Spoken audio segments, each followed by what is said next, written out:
Hello and welcome back to Something Z, and welcome to What If Sasuke Died in the Prologue Part 6. Last time on the What If, Naruto was able to beat Gaara and Shukaku with the help of Gamabunta, and they had the funeral for the third Hokage. So, let's jump into the What If.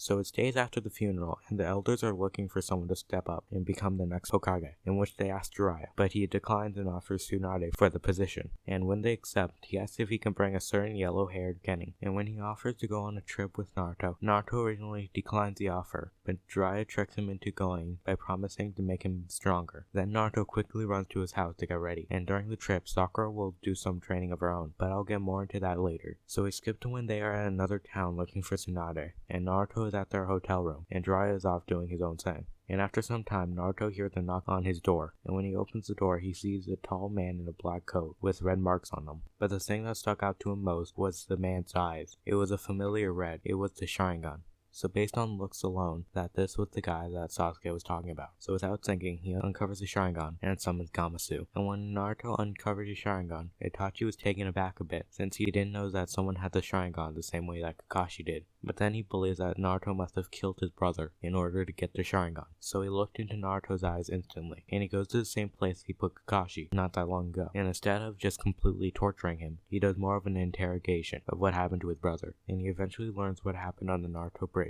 And when he learns everything, he undoes the genjutsu, and barely a second passed, and Gamasu, concerned, stands in front of the two ready to fight, and he was able to handle himself for a bit, but after a couple of minutes, he was too beaten up to continue, so he got unsummoned. And it's around that time Naruto finally got back up, and summoned Kozuki, and told him to get Jiraiya quickly, in which the toad leaves at high speeds, barely able to avoid all Kisami's attacks. And Naruto, avoiding the attacks, makes clones, and he swam into the floor of the hotel, in which he wasn't able to hide from Itachi, since he was able to see where Naruto's chakra was. And after a bit of time, all of the clones were gone, and Itachi was about to hit the real Naruto, but a toad came out of nowhere and blocked the attack, and next to the toad stands Jiraiya. And before Kisame could attack, Jiraiya summoned the stomach of a frog, covering the whole hallway of the hotel. And knowing that he can only escape, Itachi used Amaterasu to burn holes through the toad's stomach. Then they both jumped out of the building, and they weren't able to be found. So we skipped to when Naruto was walking through a town, told to have fun while Jiraiya does some investigating on Tsunade. But now that some time has passed, Naruto is still scared of what happened while he was in Itachi's genjutsu, and the fact that he has to beat him in order to avenge Sasuke. But eventually Naruto finds Jiraiya hanging out with two women, and his wallet is empty. And while he was yelling at Jiraiya for taking his money, he accidentally spills something on a man's suit, in which the man, mad, goes to punch Naruto. But Jiraiya appears right in front of him, and he says to Naruto to pay attention. And that's when a blue orb of chakra appears in Jiraiya's palm, and when it hits the man, it launches him into a nearby stand. Then shortly after, Jiraiya goes up to the seller and tells him he will buy all of the balloons the guy has. After they leave the town, Jiraiya tells Naruto to uncover his Sharingan, and when he did, Jiraiya threw him a water balloon. Then Jiraiya gives him an example of what to do with the balloon. Naruto, with his Sharingan activated, can actually see what's going on inside the balloon. It does help Naruto, but he doesn't get it completely. And a day later, Naruto was able to finally pop the balloon. But this time he was able to do it with one hand, since he actually saw what Jiraiya did. Then he was given a rubber ball, and when Jiraiya gave the example, Naruto uncovered his Sharingan again, and he watched what happened in the balloon, Naruto, expecting to do this fast, thinks he can complete this training the next day. But that one stage took Naruto weeks to complete, since the balloon was just too hard to pierce with one hand. So Naruto decides one day to put both of his hands on the balloon and put as much chakra into it as possible, which creates a hole through the balloon. But since it didn't pop completely, he had to continue. And a while after that, Jiraiya drew a swirl on Naruto's hand, and told him to focus on that spiral. Naruto just figured this out because yes, he did look at the chakra in the balloon, but he didn't focus on the concentration point, but on the rotation and the amount of chakra. And when he focused the chakra where the spiral was, the balloon popped after a bit of time. Naruto was excited that he passed the second stage, and he asks what the third stage was, but Jiraiya tells him that they need to go look for Tsunade, and that he will need to do the third stage while they look. And it was to do both of the steps without breaking the balloon and keeping it in control, which he had a bit of trouble with, and he did that for a whole day while they were looking until they got to a bar for dinner. And there, sitting at the table against the wall, was Tsunade, who Jiraiya noticed and sat down in front of them, and he tells them that Tsunade is chosen to be the next Hokage. But then Tsunade denies the offer and says that whoever wants to be a Hokage is an idiot. And that makes Naruto jump on the table, and he shouts at her. Eventually challenges her to a battle, which she accepts. The two walk outside the bar, and when they went at each other, Naruto uncovered his Sharingan and tried to do a Rasengan, but it was still incomplete. And Tsunade, seeing the Rasengan and the Sharingan, punches the ground, and it creates a fissure. But Naruto was able to react in time, and he jumped to the right side of the crack, and he continued running at Tsunade, who tried to land multiple swipes with just her index finger, but Naruto was able to to avoid them all, just in time, and he landed the imperfect Rasengan in her gut, pushing her back a bit. And Naruto, who thought the Rasengan would fling her, he didn't have time to react to her flick his forehead, launching him a couple feet away, and falling to the ground. Tsunade then yells at Jiraiya for teaching Naruto the Rasengan, and she says he'll never master it. And she's also confused that he has a singular Sharingan, and Naruto tells her that he will master it, and that he got his eye from a dead comrade. And the two make a deal, which was she would give Naruto a week to master Rasengan, and if he could, he will win her necklace that was originally owned by the first Hokage. And if he loses, she will keep his wallet, and Naruto accepts the deal. So we skip a week after the deal was made, and Naruto had some success with mastering the Rasengan, but he still couldn't control it completely. And on the last day, he woke up, and Shizune was standing above him, and she tells him and the drugged Jiraiya about a deal Tsunade made with the Orochimaru, and they run as fast as possible to the meeting place, and there they see Kabuto fighting Tsunade, and standing a bit away was Orochimaru. So Jiraiya goes after Orochimaru while Naruto and Shizune go after Kabuto, but after some time, Kabuto uses his blood and a seal on Orochimaru's arm, summoning two large snakes, and Naruto, by Jiraiya's orders, after seeing the snake, summons Gamabunta, and while everyone was distracted, Kabuto jumped off the snake and landed in front of Tsunade and was about to stab her with a kunai, but Naruto was able to stand in front of her, and he grabbed the kunai by the blade with one hand, and he summoned a clone, and he stuck out his hand, and the clone focused chakra into his hand, and after a couple of seconds he created the perfect Rasengan, and he hit Kabuto in the gut with it, and then launched him. And unlike the cannon, since his Sharingan was active, he was able to dodge Kabuto's attack, so he's still in the fight.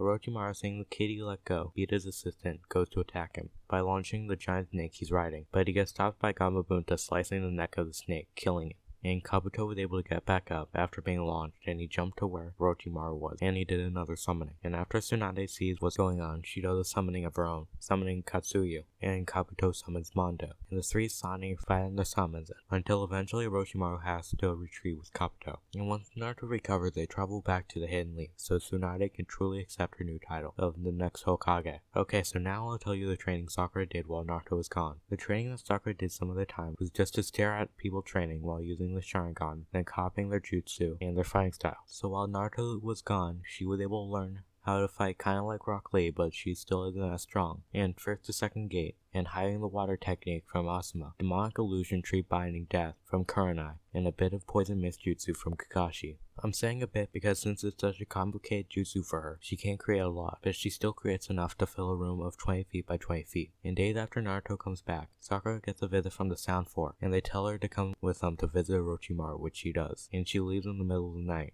And the way they figured out Sakura was gone was her parents were worried that she was gone that morning without telling them. And the news eventually gets to Tsunade, who knows about Sakura's curse mark. And she immediately after hearing this gets Shikamaru in the same team, and they go after her. And now that he could possibly lose both of his teammates, Naruto is ready to do anything to get her back. And just to keep it simple, everything happens the same. But to this Naruto, it hurts more, since more of his friends could possibly be dead trying to save another. So we are at the Valley of the End, with Sakura on one side and Naruto on the other. Sakura, what are you doing? Are you seriously turning your back on the village? We're supposed to stick together. Do you know how many of our friends are possibly dead because of you? The reason for us to get stronger is to make sure that never happens again. Shut up, Naruto. You can't possibly understand this. I am doing this to get stronger. Sakura, there are other ways to get stronger. You don't have to rely on someone that killed the third Hokage. Oh, Naruto, you still don't understand. But I'll take a guess that you're not going to take a go away for an answer. Naruto then nods his head, and they both uncover their Sharingans. And Sakura, not holding back, opens the second gate and swims into the ground. When Naruto jumps to where he sees Sakura's chakra, it splits into 5 different pieces, and the 5 Sakuras jump out of the ground. And Naruto in response makes 10 clones, which were barely able to take down all 4 of the clones. But the real Sakura jumped into the water below, and all the Narutos follow after her, but that's exactly what she wants. And she makes a couple more clones to distract them while she activates her curse mark. And before they can stop her, she uses water release gray waterfall technique. And since they are currently standing on a huge amount of water, it is way stronger than the one at the tuning exams. And with the power of a hurricane, it wipes all of the Narutos out by flinging them and hitting the wall of the valley, making it so all the clones are gone, and the real one is heavily injured, and the area around them is destroyed as if a natural disaster happened. And Sakura is trying to leave, but Naruto starts to get covered in an orange chakra, and his wounds are healed the moment the chakra hits them. He then quickly runs on all 4s, and he punches her into the wall of the valley. But Sakura, before she got launched, was able to punch him as well, launching him to the other side of the valley. Naruto then prepares a Rasengan, while Sakura, with the second gate open, covers her whole body with the curse mark, and now she has hand-like wings. And then they go for one final clash. And right before the clash, that's when both of their eyes reacted to all of the emotions they had, and the eyes that had the Sharingan spun like a pinwheel, and now instead of the 2 Tomo of Sharingan, they now have the 3 Tomo of Sharingan.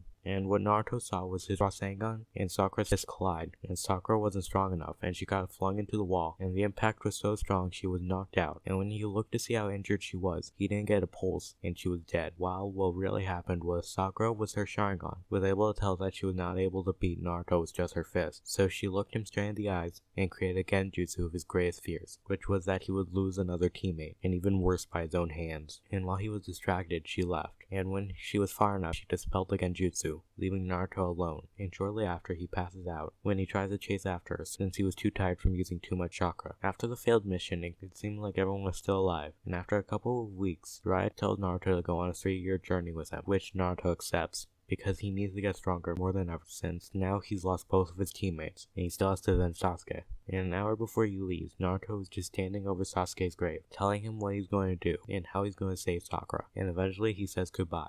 And that begins the 3-year journey. And I guess this is it for the what if. I'm not really planning on doing Shippuden at the moment, but I might do it later, so I hope you enjoyed this whole what if series, and I guess I hope to see you next time on Something Z. Hello and welcome back to Something Z, and welcome to What If Sasuke Died in the Prologue Part 6.